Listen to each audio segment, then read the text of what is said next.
ٹھیک ہے ٹھیک ہے thank you okay okay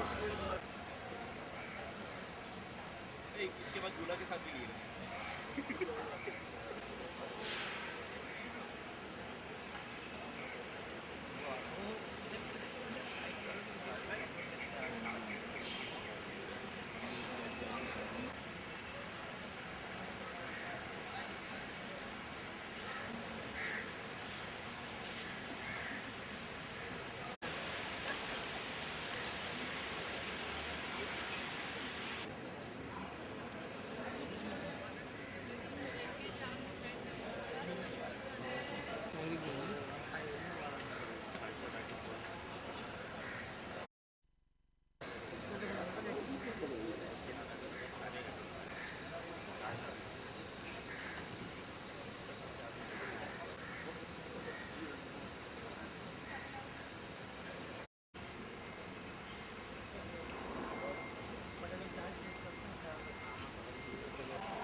workers union P be اے اور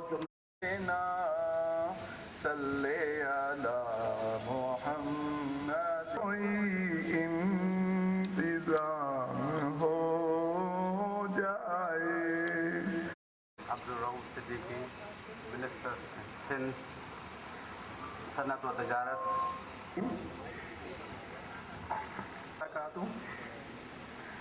میں آپ سب ساتھیوں کو آج کی اس بابرکت تقریب میں آمد مبارکباد پیش کرتا ہوں. جناب ایم اے رؤف صدیقی صاحب،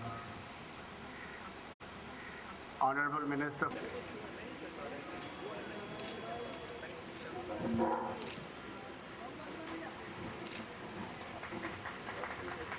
رحیم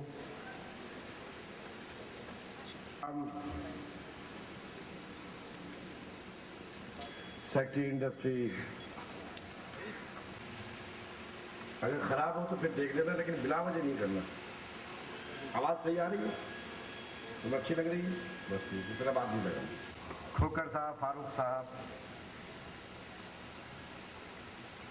بھٹو صاحب اور آپ کی یونین کے سربراہ اور انتہائی قابل احترام. ایک تو چیز کا ضرور خیال رکھا کرے، جو سینئر آفیسرز پیچھے کھڑے ہوئے وہ آگے آگے بیٹھ جائیں. ان کو اس بات کا خود خیال رکھا کرے کہ جسے اللہ عزت دے رہا ہے اسے ہم سب کو عزت دینی چاہیے. اچھا نہیں لگتا ہے کہ جو افسران ہیں وہ کھڑے ہوئے ہوں اور ان کے جونیئر جو ہیں وہ ان کا احترام نہ کریں. اس بات کو جب آپ یاد رکھیں گے، جسے اللہ عزت دے رہا ہے اور اس کو آپ بھی عزت دیں، تو پھر اللہ تعالیٰ آپ کی عزت میں بھی اضافہ کرتا ہے. اس میں کوئی حرج نہیں ہے. اور مشرک اور کافر قبیلے کا کافر سردار جب وہ مسجد نبوی میں آتا تھا تو آپ اس کے احترام میں کھڑے ہو جاتے تھے. کون؟ سرکار دو جہاں صلی اللہ علیہ وسلم، سلمان صلی اللہ علیہ وسلم. اور جب وہ بیٹھنے لگتا تھا تو آپ اپنی چادر مبارک بچھا دیا کرتے تھے، اس پہ بٹھاتے تھے آپ، اور پھر گفتگو فرماتے، تبلیغ فرماتے، دعوت دیتے. اور آخر میں وہ شخص یہ کہتا کہ میں آپ کی اس تبلیغ پر، اس دعوت کو میں قبول نہیں کرتا، میں ابھی بھی حالت کفر میں رہوں گا. اور پھر وہ اٹھ کے جانے لگتا تو آپ پھر احترام میں اس کے کھڑے ہو جایا کرتے، قطع نظر اس بات سے کہ وہ آپ کی دعوت کو قبول بھی نہیں کر رہا ہے، اور چند قدم آگے بھی چلا کرتے تھے. تو اس بات کا احترام ضرور کرنا چاہیے. اور جو صاحب اختیار ہے، جسے اللہ تعالیٰ نے عزت دی، جسے افسر بنایا، اس کے اوپر دوہری ذمہ داری عائد ہو جاتی ہے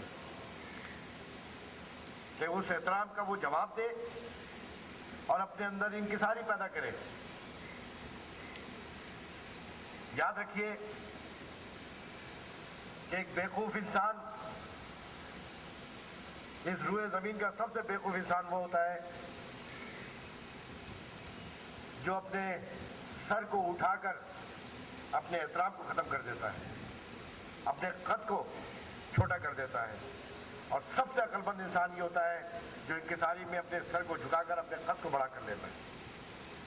आप जब आप इंकिसारी का मुजाहरा करेंगे, अल्लाह ताला आपके कद में और आपके वक़ार में इजाफा करता चला जाएगा।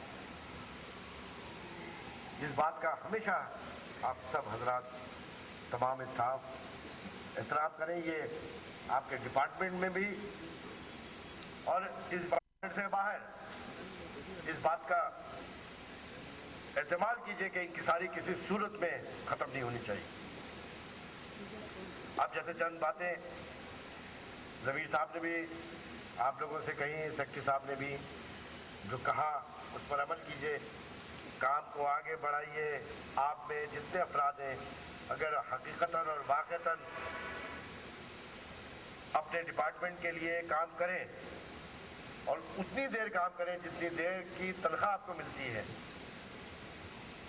तो ये काम बहुत तेज रफ्तारी के साथ आगे बढ़ सकता है। ये इदारा तरक्की कर सकता है। जिस जगह से हम हमारा रोजगार है, जिस जगह से हमारे बच्चों की परवरिश होती है, हम वहीं पर सबसे ज़्यादा ख़यानत का मुजाहरा करने की कोशिश करते हैं, उसी को नुकसान पहुंचाने की कोशिश करते हैं। और अगर कोई लोग स्टाफ मेंबर, मुझे मालूम है बहुत सारे स्टाफ मेंबर दो जगह नौकरियां करते हैं, मैं इसके ऊपर नहीं बात करता, लेकिन आप ये देखिए कि जहां पर वो काम करने जाते हैं दूसरी जगह, वहां पर एक दिन की छुट्टी नहीं होती, एक लम्हे की गैर हाजिरी नहीं होती। अपने वक्त पे जाते हैं और अपने वक्त पे आते हैं। लेकिन आपकी वो मदर कंपनी जो आपको तमाम सहूलत देती है, आपको वक्त पे तनख्वाहें देती है, आपको वक्त के ऊपर बोनस देती है, आपका इलाज कराती है, आपका मुआवजा करती है, आपको फिर पेंशन देती है, उस इदारे पे, उसी इदारे के साथ ये होता है कि ना वक्त का ख्याल होता है, ना काम का ख्याल होता है। ऐसा नहीं करना चाहिए। और एक ऐसा इदारा जो आपकी हर तकलीफ का ख्याल रख रहा है, उस इदारे के साथ तो ऐसा नहीं होना चाहिए, कतई तौर पे नहीं होना चाहिए। उस इदारे से मोहब्बत करनी चाहिए। हम आज हैं, अब कल नहीं होंगे,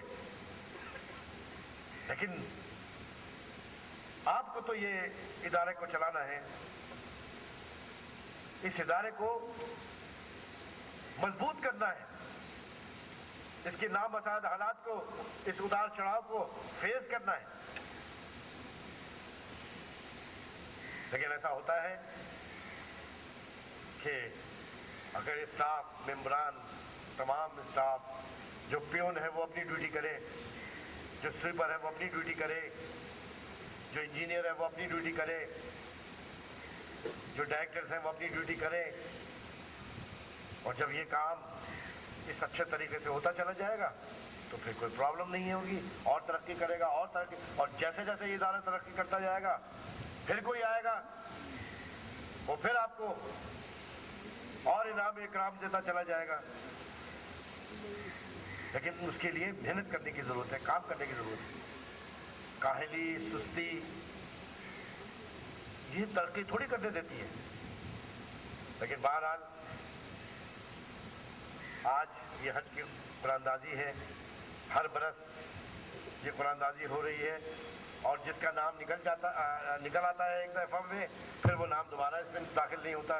इसका मतलब ये है कि आहिस्ता आहिस्ता एक ऐसा वक्त आएगा कि पूरी साइड लिमिटेड हाजियों पे मुश्तमिल होगी। माशाल्लाह, हाजियों पे मुश्तमिल होगी। किस पे होगी?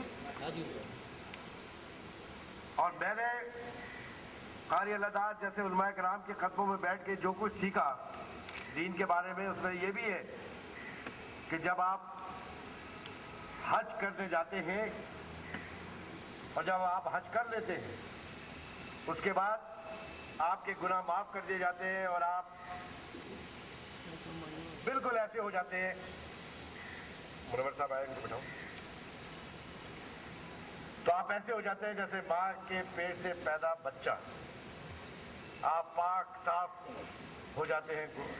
लेकिन उसके बाद एक और बात भी मैंने इन लोगों से सुनी کہ اس کے بعد حج کرنے کے بعد شیطان اپنی پوری قوت کے ساتھ اس پر حملہ آور ہو جاتا ہے. اس حاجی کے پیچھے شیطان اپنی تمام نہ صرف اپنی طاقت بلکہ اور جو سب سے خراب ترین شیطان ہوتے ہیں ان کی ڈیوٹی لگتی ہے کہ یہ حج کر کے آیا ہے, اب اس کو رات سے بھٹکاؤ, اور اس کے پیچھے لگ جاتا ہے. پتہ نہیں کہیں سنا تھا وہ 56 چھری, کہتے تھے کسی عورت میں 56 چھری ہے, وہ 56 چھری والا شیطان پیچھے لگ جاتا ہے. تو لہذا آپ جب حج پہ جائیں گے اور جب آپ حج سے واپس آ رہے ہوں گے, آپ کی دعائیں قبول ہو رہی ہوں گی, آپ کا انعام و کرام آسمانوں پر ہوگا, لیکن یہ ذہن میں رکھیے گا کہ جب آپ سائڈ پہ آئے تو 56 چھری والے شیطان بہت سارے پیچھے آپ کے لگے ہوئے ہوں. آپ کو اس سے بچنا ہوگا. وہ شیطان اپنے اصل بھیس میں کبھی بھی نہیں آتا, وہ بھیس بدل کر آتا ہے. وہ بھیس بدل کے آتا ہے, بڑے خوشنما انداز سے آتا ہے. ہو سکتا ہے کسی افسر کے بھیس میں آ جائے,